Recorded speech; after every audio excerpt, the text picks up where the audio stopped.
승리하는 인생 패러다임. 디모데후서 1장 7절, 2장 15절 말씀입니다.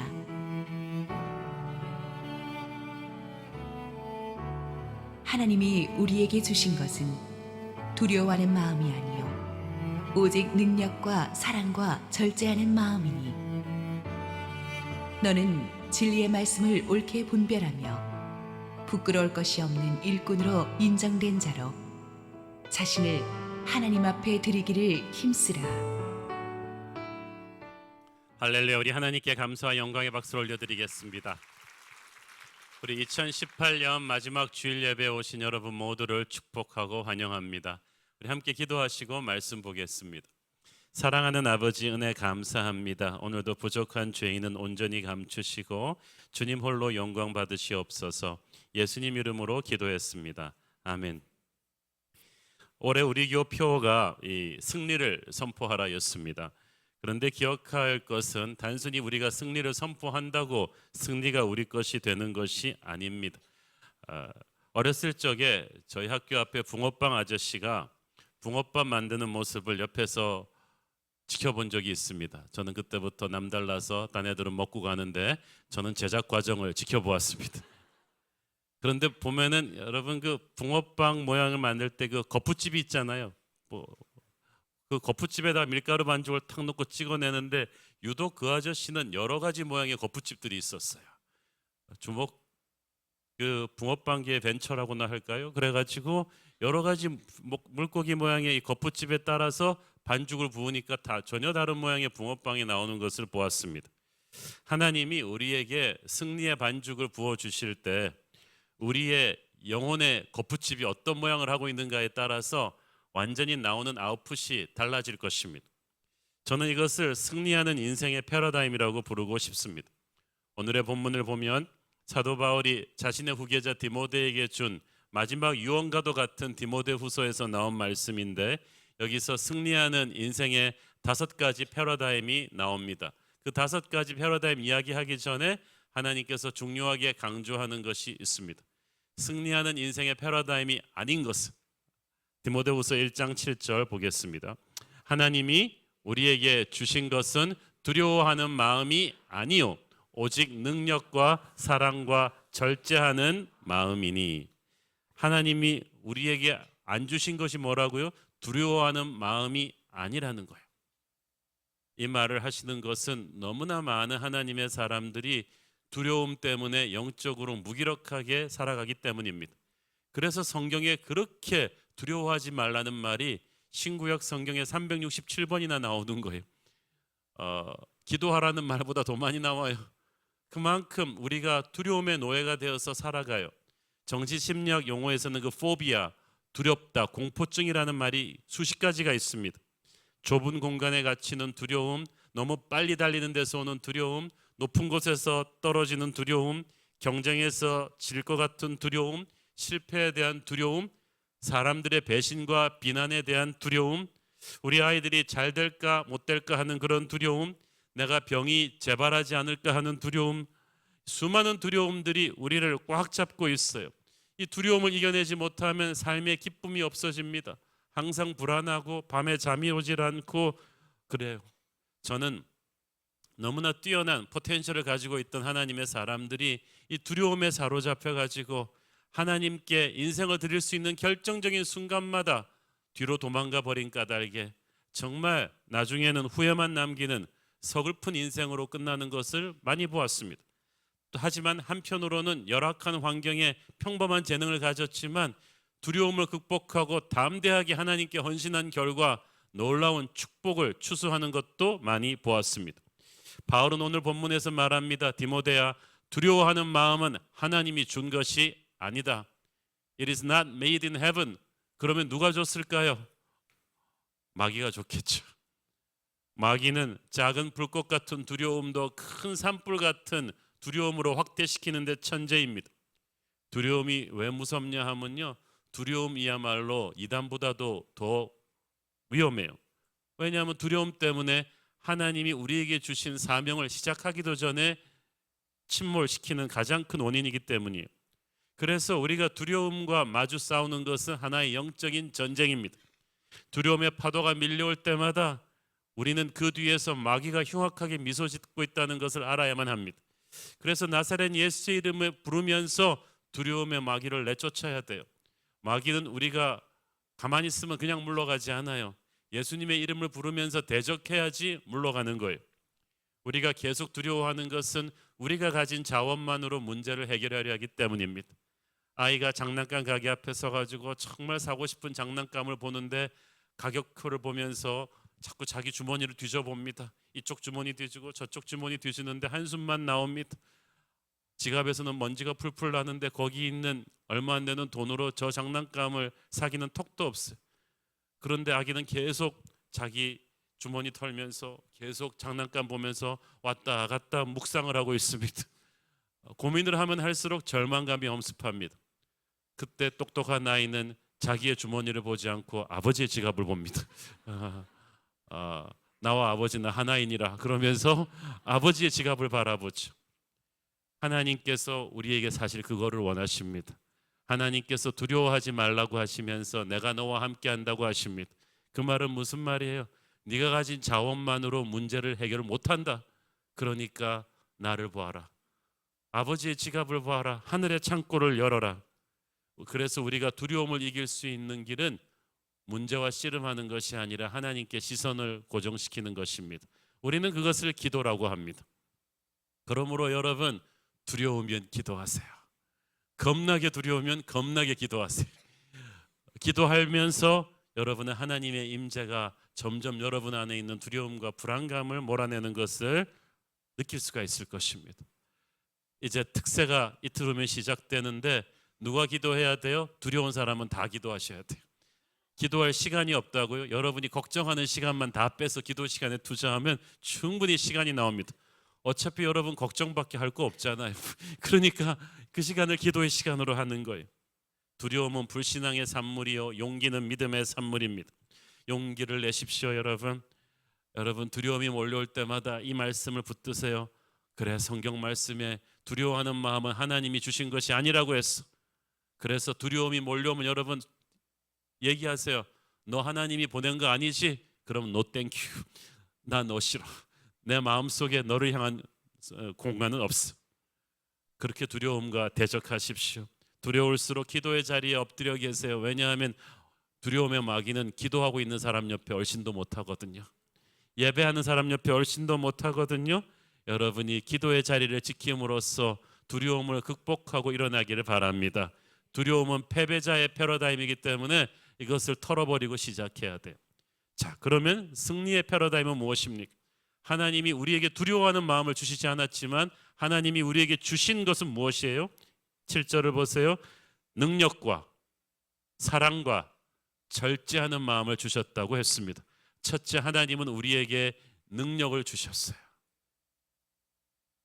세상에서 가장 모욕적인 말 중에 하나가 무능력한 사람이라는 말입니다.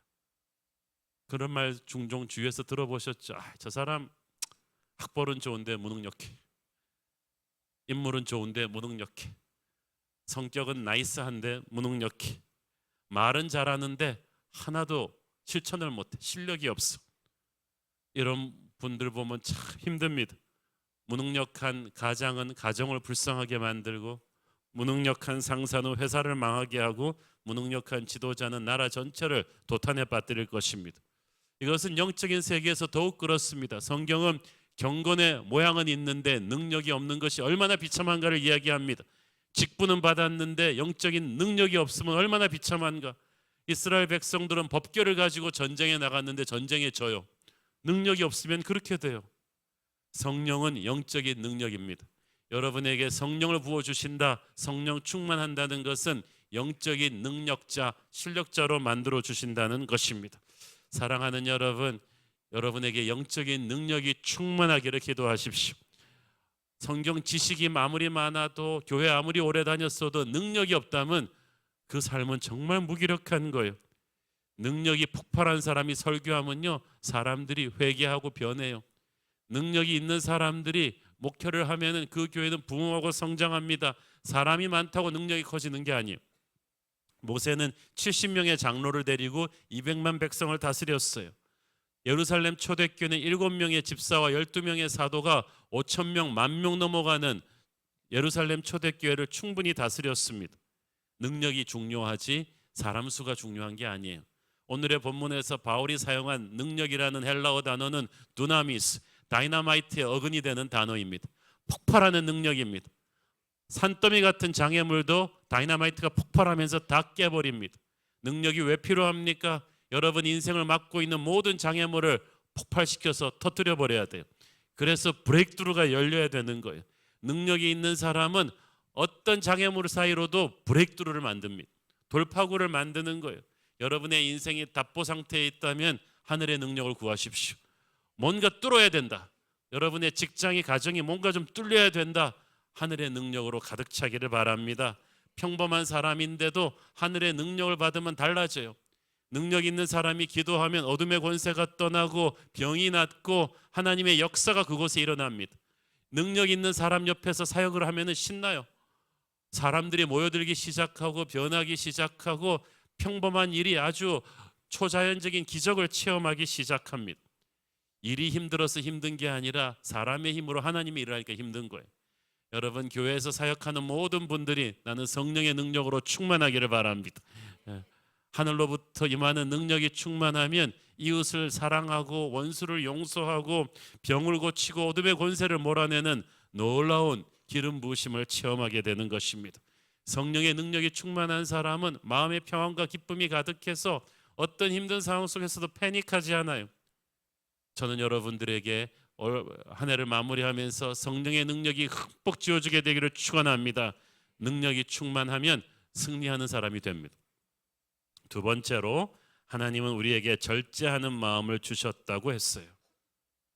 여러분 인생에 절제가 있어야 돼요. 먼저 감정의 절제가 필요합니다.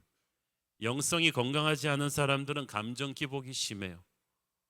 너무 화를 잘 내거나 좋을 때는 너무 경박하게 웃고 떠들다가 또 안 될 때는 또 너무 침체되어 있고 우울해하는 이런 극단적인 감정 기복이 있는 것은 영적으로 건강하지 않은 거예요. 절제하는 마음이 필요해요. 영적으로 잘 될 때나 못 될 때나 평안하고 담대함을 유지하는 영적인 정중동, 그것이 여러분에게 있기를 바랍니다. 우리의 욕심도 절제해야만 됩니다. 우리는요 너무 물질적인 세상에 살고 있기 때문에 정말 과소비 많이 하고요 충동 구매 많이 합니다. 여러분 한 해를 마무리하면서 우리 특히 여성 여러분 홈쇼핑을 이제 좀 끊는 게 어떨까요?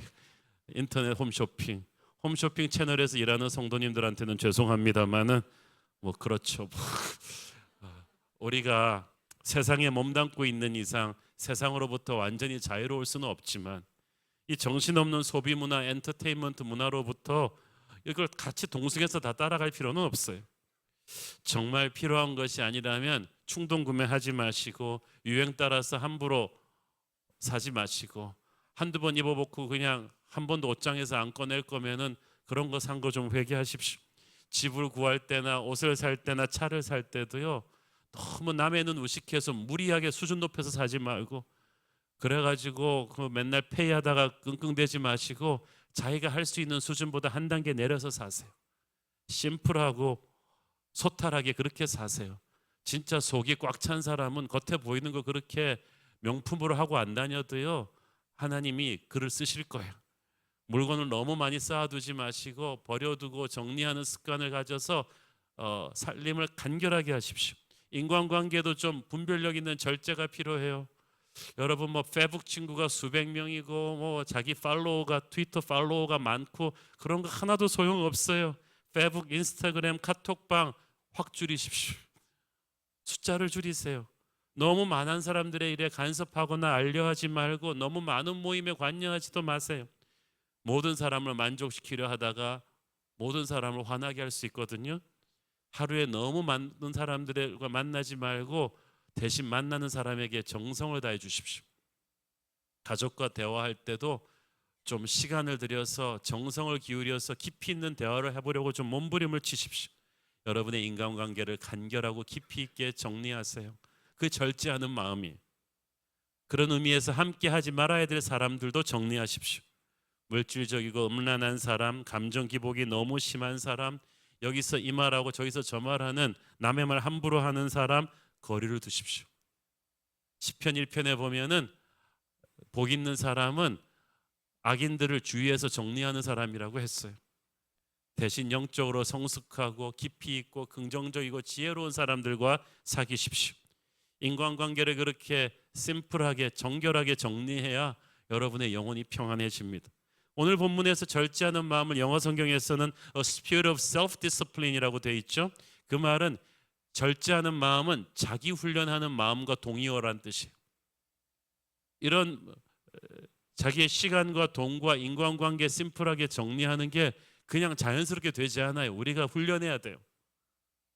성령의 지혜를 구하면서 기도하면서 훈련해야 돼요. 저는 그렇게 인생의 그런 하나님 기뻐하지 않는 잔가지들을 착 쳐내고 간결하게 하는 이 인생, 이 절제하는 마음을 다른 말로 심플한 삶이라고 부르고 싶습니다. 우리의 주인이신 예수님에게 집중하기 위해서 여러분의 인생의 모든 것들을 좀 심플하게 정리할 필요가 있습니다.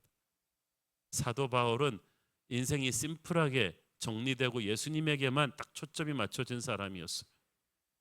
바울은 집안도 좋고요, 돈도 학식도 명예도 당대 최고였습니다. 자기만 원하면요, 유대 사회 최고의 엘리트 클럽의 럭셔리 클럽의 멤버로 살 수 있었어요. 그러나 그는 그 모든 것들을 예수님을 아는 기쁨에 비하면 배설물과 같다고 했어요. 다 정리했어요. 검소하고 심플하게 살았고 그렇게 예수님이 쓰시기에 편한 인생으로 자기의 삶을 가볍게 만들었어요. 핍박도 당하고 힘들었지만 결코 기죽지 않았어요. 그렇게 예수님 중심으로 심플해지니까 예수님이 바울을 통해서 놀라운 일을 하실 수가 있었어요. 하나님이 쓰시기에 편한 사람은 심플한 사람이에요. 그런데 우리는 예수님 말고 사랑하는 게 너무 많아요. 인생에 다리를 걸쳐놓고 있는 게 너무 많단 말이에요. 그러니까 인생이 복잡하고 무거워요. 우리의 시간과 돈과 감정과 인간관계를 절제하고 심플하게 만들어야 되는 것은, 그래야 예수님이 편하게 쓰실 수가 있어요. 그래야 영적인 자유함이 와요.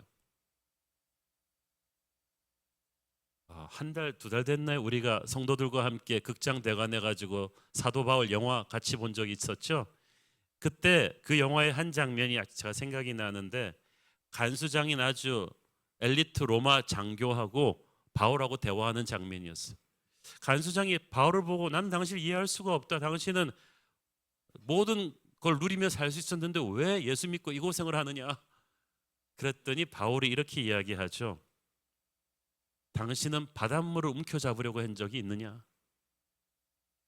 Have you ever tried to grab the ocean water?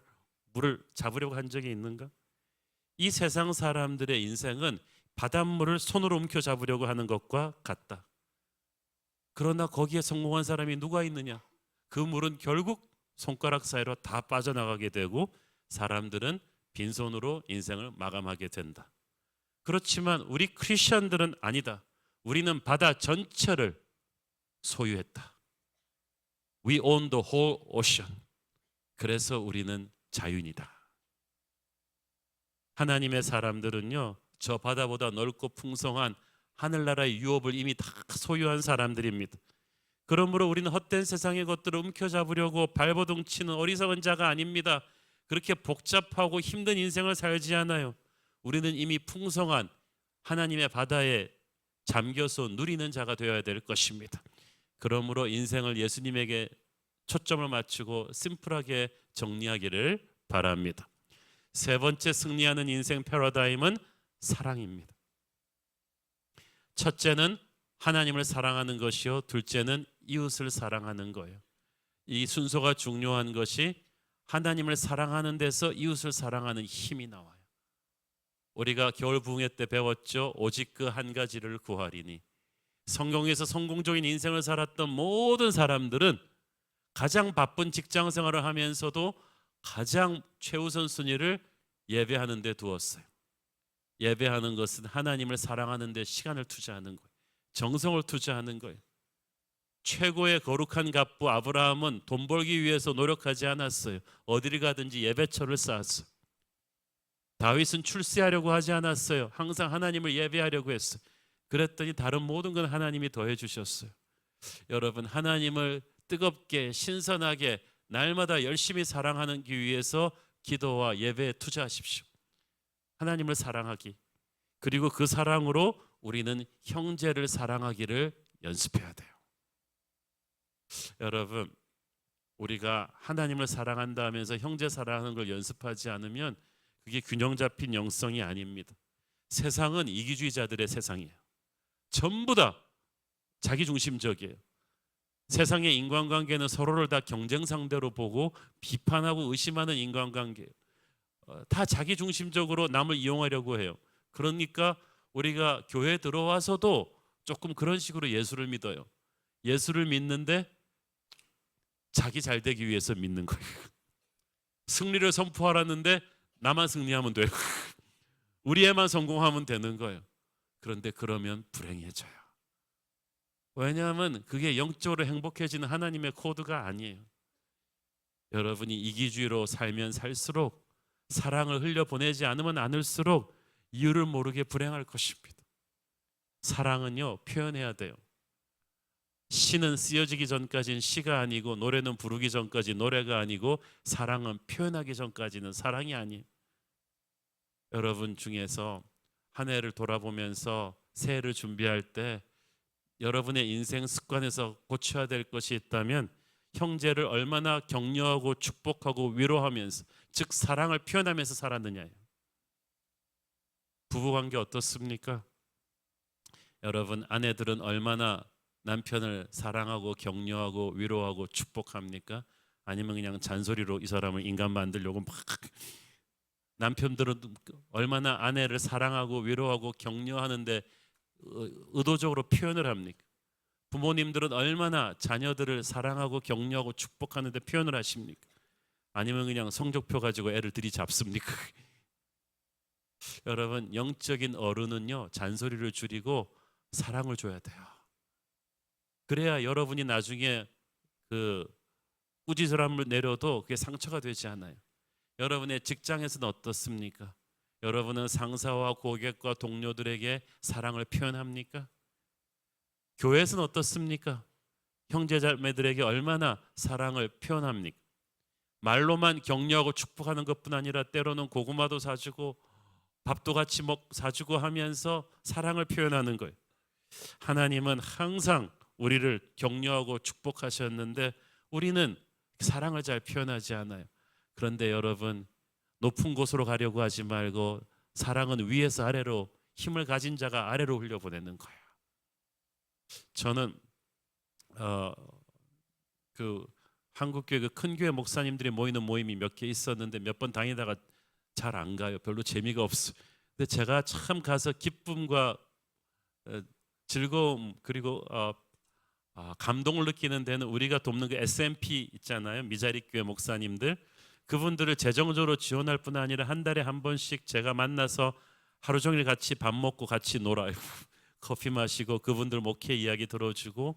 근데 그분들은 믿을 수가 없나 봐요. 처음에는 언제 가시냐고 맨날 묻다가 제가 항상 대여섯 시간을 같이 있는데 그분들의 이야기를 들어드리고 같이 그렇게만 해도 얼마나 큰 위로를 받는지 모르고 힘을 받는지 모르겠어. 다 교회들이 2배, 3배로 다 부흥했어. 그리고 돌아오는 길에 하나님이 너무나 제 마음에 기쁨을 주세요. 여러분, 하나님이 주시는 기쁨과 평안과 위로를 원하십니까? 사랑을 흘려보내십시오. 남에게 주세요. 그러면 제가 보장컨대 여러분은 승리하는 인생을 살게 될 것입니다. 자, 네 번째, 다섯째도 있어요. 디모데후서 2장 15절 읽습니다. 너는 진리의 말씀을 옳게 분별하여 부끄러울 것이 없는 일꾼으로 인정된 자로 자신을 하나님 앞에 드리기를 힘쓰라. 자, 여기서는 말씀의 삶, 진리의 말씀을 옳게 분별할 것을 사도 바울이 디모데에게 가르칩니다. 여기서 정말 중요한 것은 사도 바울이 영적인 지식, 성경 지식을 얼마나 가지고 있는가를 묻지 않고 말씀을 옳게 분별할 수 있느냐, 그걸 가르쳐. 분별한다는 것은 말씀을 영적으로 제대로 이해해 가지고 삶에 적응할 수 있는 능력이에요. 여러분, 그 사탄도 마귀도 정말 성경 잘 알아요. 그리고 담대해요. 예수님 유혹할 때도 시편 말씀 인용하면서 막 공격했던 거예요. 처음에 마귀가 인간을 타락시킬 때도요, 하나님의 말씀을 비틀어서 인간을 유혹했어요. 하나님이 진짜 그렇게 말씀하시더냐? 그렇게 해가지고 무너뜨린 거예요. 그래서 정말 우리가 조심해야 될 건 요즘 성경 공부도 많고 한데요, 말씀을 옳게 분별할 수 있도록 훈련받는 것입니다. 말씀을 제대로 분별하지 못하면요, 우리는 교회 다니면서 영적인 전쟁에서 큰 낭패를 볼 수가 있어요. 진리가 분명하지 않으니까 어떤 분들은 무속신앙 있다가 교회로 왔는데 이분들은 헌금 낼 때 마치 무당이한테 복채 주듯이 그렇게 돼요. 내가 준 것만큼 복 받아야 되고 안 주면은 자기가 저주받을 것 같고 이렇게 생각을 하는 거예요. 진리의 말씀으로 훈련을 제대로 받지 않아서 그래요. 진리가 분명하지 않으면 이렇게 막 비틀린 거짓된 헌신을 하죠. 그래서 저희 교회가 1대1로 기독교 교리를 가르치는 CES 프로그램이 중요해요. 이거 안 한 분은 내년에 꼭 하시기를 바랍니다. 여러분 한 명 한 명이 정확하게 이 진리의 말씀을 옳게 분별하는 훈련을 받으셔야 돼요. 이단들이 성경 공부를 통해서 우리를 다 미혹시키거든요.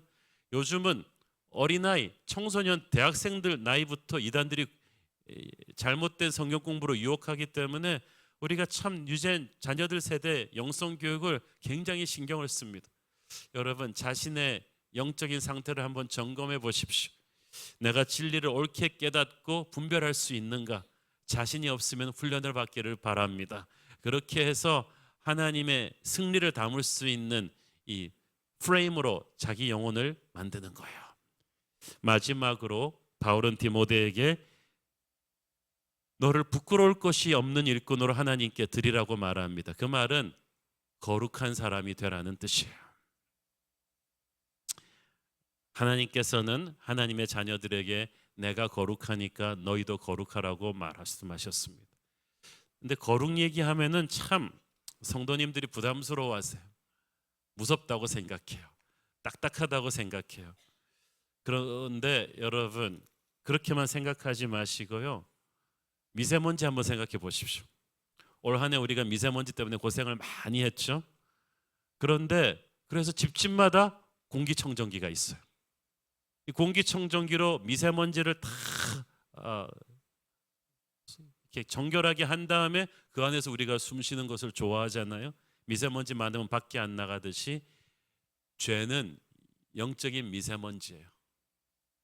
그래서 우리의 영혼 안에 이 죄를 싸우는 이 공기청정기가 있어요. 거룩한 공기청정기가 있어요. 우리 안에, 우리 가정 안에, 우리 교회 안에. 그래서 교회가 교회되는 것은 거룩을 지키는 것인데 거룩은 딱딱하고 무서운 게 아니라 내가 사는 길이에요. 선진국일수록 공기와 물이 깨끗하지 않나요? 그것이 수준이 있기 때문이에요. 교회도 사람도 영적인 실력이 있으면요 깨끗해요. 그리고 교회의 힘은 거기서 나오는 거예요. 교회가 아무리 크고 화려해도 거룩을 잃어버리면 우리는 결코 세상을 변화시킬 수 있는 능력이 없어요. 거룩하지 않은 교회를 마귀는 우습게 무너뜨려 버리고요. 거룩하지 않은 교회가 세상을 변화시킬 수가 없어요. 하나님이 그래서 교회가 부흥하는 과정에서 항상 이 거룩의 문제를 반드시 짚고 넘어가세요. 예루살렘 초대교회가 한참 부흥할 때 아나니와 삽비라 집사를 죽이셨어요. 성령을 속이고 거짓된 헌금을 하다가 죽은 거예요. 교회가 충격을 받았지만 그게 필요했어요. 그걸 통해서 교회는 건강하게 성장할 수 있었거든요. 교회는 주님의 몸이에요. 몸에서는요, 몸은 큰 것보다 건강한 게 중요해요. 여러분 몸에 종양이 발견되면 어떻게 해요? 빨리 제거하지 않나요? 다른 몸으로 번지지 않도록. 그런데 그 몸에 종양이 발견됐는데 이러는 사람 있나요? 그래도 한때 내 몸의 일부분이었는데 이걸 꼭 지금 제거해야 되나요? 의사 선생님 너무 잔인한 거 아닌가요? 그러는 환자는 아무도 없어요. 빨리 제거해 주세요. 여러분 몸속에 죄가 들어오잖아요. 종양 다루듯이 다뤄야 돼요. 여러분의 가정에, 교회 안에 거룩을 무너뜨리는 게 들어오면요, 빨리 제거해야 돼요. 저희 교회가 참 자유롭고 사랑이 충만하고 웃음이 항상 넘치는 따뜻한 교회입니다. 제가 체질적으로 권위주의, 폼 잡는 걸 싫어하기 때문에 교역자 회의도 그렇고 전부 다 이렇게 항상 웃으면서 자유롭게 딱딱하지 않게 하는 거 굉장히 좋아합니다만은 단 하나, 교회 거룩을 깨고 가정과 말씀에 어긋나는 그런 죄를 누가 범하면 절대 그냥 넘어가지 않습니다. 우리 교회에 있는 권징 시스템이 딱 즉각적으로 개입해서 징계합니다. 교인들 사이에서 세상적인 돈거래나 장사 행위를 해갖고 서로한테 해를 입혔다, 불륜이 일어났다, 이단 사상을 퍼뜨린다, 우리 교회는 처음부터도 금하고 있지만 드러내면 즉각적으로 사실을 확인하고 권징합니다. 우리 교회 10년 역사에서 목회자도 장로도 찬양팀도 집사도 주일학교 선생님도 그렇게 권징당한 케이스들이 몇 번 있었습니다. 권징할 때 쉽지 않아요. 담임 목사로서 살을 깎아내듯이 힘들어요. 그러나 해야 돼요. 그래야 진정으로 다른 99%의 성도들이 기쁘게 자유롭게 신앙생활을 할 수 있는 건강한 교회가 되는 거예요. 여러분은 그러면은 그런 범죄와 그런 행위들이 일어나도 가만히 방치해 두고 있는 그런 교회 다니기를 원하세요? 아니면은 그렇게 말씀의 권위를 깨는 이런 일이 일어났을 때 바로 영적으로 권징하고 바로잡는 그런 교회에서 안전한 신앙생활을 하고 싶으세요? 그래서 거룩이 필요한 거예요. 바울은 특히 젊은 지도자 디모데 같은 영적 리더십에게 거룩을 특별히 강조해요. 제가 바울의 이 마음이 뭔지 알아요. 몇 달 전에 제가 미국에서 안식을 할 때 미국에서 충격적인 얘기를 들었어요. 제가 아끼던 대학 후배 목회자가 다른 교회에서 일하고 있어요. 7계명을 어기는 죄를 지었어요. 그래가지고 모든 것을 잃어버리고 자기 섬기던 교회에 큰 충격을 줬어요. 저는 그 소식을 믿을 수가 없었어요. 그는 인물도 좋고 설교도 잘하고 영어 한국말 다 능통한 참 성실한 차세대 영적 지도자감이었습니다. 그가 10여 년 전에 한국에 처음 들어왔을 때 저를 찾아와서 저도 한옥 목사님처럼 그렇게 쓰임받는 1.5세 목회자 되고 싶어요. 제가 같이 안고 기도도 해주고 축복했던 사람입니다. 믿을 수가 없었어요. 그가 거룩을 잃으면서 가정이 깨지고 교회는 수치를 겪었고 모든 것을 잃어버렸어요.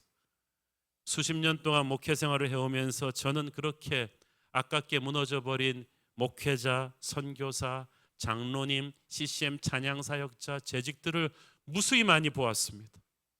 그들은 결코 성경 지식이 부족하거나 실력이 부족해서 무너지지 않았습니다. 100%다 거룩을 잃어버려서 무너졌어요. 그렇게 무섭습니다. 여러분, 거룩을 잃으면요, 아무리 실력 있는 사람도 영적인 영향력이 없어져요. 하나님의 촛대가 떠나기 때문에 무기력해져 버려요. 저는 그래서 여러분이 이 거룩을 타협하지 않기를 바랍니다. 특히 성경 지식이 있거나 성경의 은사를 받은 사람들도 그 사람의 삶에 거룩이 있는지 없는지를 살펴보고 여러분이 판단하셔야 돼요. 신학교 때 산기도 가서 방언 받았다고 막 하던 전도사님이 헬라어 시험 볼 때 컨닝하는 거예요. 방언기도 아무 소용 없어요. 컨닝하면. 또 어떤 분은 제가 하나님의 음성을 들었다고 아무나한테 막 예언기도를 남발해줘요. 너 이 사람이랑 결혼하는 하나님의 음성을 들었어. 너 이 주식을 사야 돼. 너는 목사 되라는 하나님의 음성을 들었어. 하나님의 음성은 각 사람이 직접 기도하면서 듣지 왜 대신 들어줘요? 그리고 그러면 그런 말을 하는 사람의 삶을 보십시오. 가정에서 건강한 가장인지, 금전관계가 깨끗한지, 삶 전체의 거룩을 보세요. 보면은 대부분 답이 나올 거예요. 여러분, 거룩을 지켜야 돼요. 거룩을 잃으면 나만 죽는 거 아니에요. 여러분 자손을 향해서 흘러가는 모든 축복이 그때부터 막히기 시작해요. 거룩을 잃으면 영적인 기쁨이 사라지고 마음의 평안이 무너지고 특별히 기도가 막혀버려요.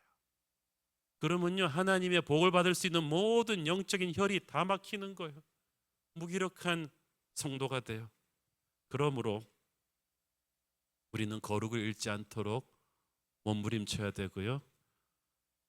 여러분 중에 거룩을 잃어버린 사람은 즉각 하나님 앞에 회개하고 돌아오기를 바랍니다. 우리 중에 누가 완벽하겠습니까?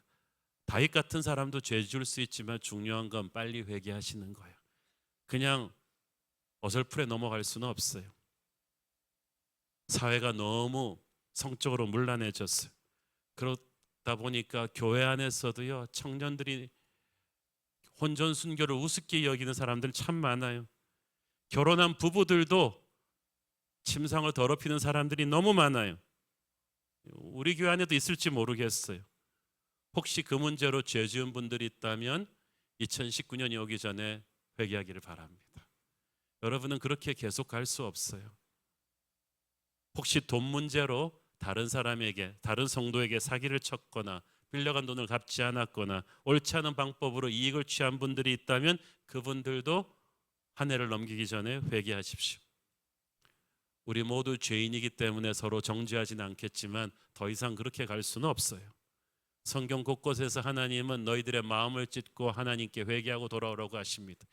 너희의 죄가 주홍같이 붉을지라도 눈과 같이 휠 것이라고 하세요. 그러니까 여러분, 회개하시면 돼요. 주님은 똑똑한 자들을 사용하시는 게 아니고 회개하는 죄인들을 사용하세요. 보혈로 씻겨주실 것입니다. 여러분이 그렇게 죄를 끌어안고 계속 가면요, 자기만 죽는 게 아니라 가정도요, 교회도 다 손해를 봐요. 거룩이 능력인 줄로 믿습니다. 여호수아서 3장 5절, 우리가 지난주에 읽었던 말씀인데요, 다시 읽겠습니다. 여호수아가 또 백성에게 이르되 너희는 자신을 성결하게 하라. 여호와께서 내일 너희 가운데 기이한 일들을 행하시리라. 한마디로 내일 너희 가운데 기적을 행하시리라. 어떻게 하면? 오늘 너희를 성결하게 하면. 할렐루야. 오늘 회개하십시오. 오늘 거룩을 회복하십시오. 그러면 내일 기적이 일어날 것입니다. 그 말은 무슨 말이에요? 기적이 내일 일어나는 걸 막고 있는 것이 우리의 추악함이라는 거예요. 이것을 해결할 사람이 여러분이에요. 내년도 우리 교회 표어가 뭐죠? 하나님을 기대하라. 누가 기대해야 돼요? 자신을 거룩하게 준비시킨 사람이 기대할 것입니다. 사랑하는 여러분, 2018년이 이틀 남았는데 깨끗하게 회개하고 주님 앞에서 정리해서 새 사람이 되어서 2019년을 맞는 승리하는 인생 패러다임의 여러분 되기를 축원합니다. 기도하겠습니다. 주님 은혜 감사합니다. 하나님, 주님이 우리에게 큰 일을 행하실 터인데 우리의 마음밭이 준비되기를 원합니다. 능력의 삶, 사랑의 삶, 절제의 삶, 진리를 분별하는 인생, 거룩한 삶을 살게 하옵소서. 예수님 이름으로 기도했습니다. 아멘.